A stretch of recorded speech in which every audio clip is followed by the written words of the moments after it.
സങ്കീർത്തനങ്ങൾ അധ്യായം 59. ദൈവം എൻ്റെ ശക്തിദുർഗം. എൻ്റെ ദൈവമേ, ശത്രുക്കളുടെ കയ്യിൽ നിന്ന് എന്നെ മോചിപ്പിക്കണമേ. എന്നെ എതിർക്കുന്നവനിൽ നിന്ന് എന്നെ രക്ഷിക്കണമേ. ദുഷ്കർമ്മികളിൽ നിന്ന് എന്നെ വിടുവിക്കണമേ. രക്തദാഹികളിൽ നിന്ന് എന്നെ കാത്തുകൊള്ളണമേ. അതാ അവർ എൻ്റെ ജീവന് വേണ്ടി പതിയിരിക്കുന്നു. ക്രൂരർ എനിക്കെതിരായി സംഘം ചേരുന്നു.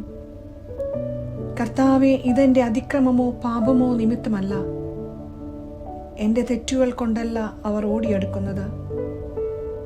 ഉണർന്നെഴുന്നേറ്റ് എൻ്റെ സഹായത്തിന് വരണമേ. അങ്ങു തന്നെ കാണണമേ. സൈന്യങ്ങളുടെ ദൈവമായ കർത്താവേ, അങ്ങ് ഇസ്രായേലിൻ്റെ ദൈവമാണ്. ജനതകളെ ശിക്ഷിക്കാൻ അങ്ങ് ഉണരണമേ. വഞ്ചനയോടെ തിന്മ നിരൂപിക്കുന്നവരിൽ ഒരുവനെയും വെറുതെ വിടരുതേ. സന്ധ്യതോറും അവർ മടങ്ങി വരുന്നു. നായ്ക്കളെ പോലെ ഓലിയിട്ടുകൊണ്ട് നഗരത്തിലെങ്ങും ഇരതേടി നടക്കുന്നു. അവരുടെ വായ് അസഭ്യം ചൊരിയുന്നു. അവരുടെ അധരങ്ങൾ വാളാണ്. ആരുണ്ട് കേൾക്കാനെന്ന് അവർ വിചാരിക്കുന്നു. കർത്താവേ, അങ്ങ് അവരെ പരിഹസിക്കുന്നു. അവിടുന്ന് സകല ജനതകളെയും പുച്ഛിക്കുന്നു. എൻ്റെ ബലമായവനെ, ഞാൻ അങ്ങേക്ക് സ്തുതി പാടും. ദൈവമേ, അങ്ങ് എനിക്ക് കോട്ടയാണ്. എൻ്റെ ദൈവം കനിഞ്ഞ് എന്നെ സന്ദർശിക്കും. എൻ്റെ ശത്രുക്കളുടെ പരാജയം കാണാൻ അവിടുന്ന് എനിക്കിടയാക്കും. അവരെ കൊന്നുകളയരുതേ, അല്ലെങ്കിൽ ജനം അവിടുത്തെ വിസ്മരിക്കും. ഞങ്ങളുടെ പരിചയമായ കർത്താവേ, അവിടുത്തെ ശക്തിയാൽ അവരെ ചിതറിച്ച് ക്ഷയിപ്പിക്കണമേ.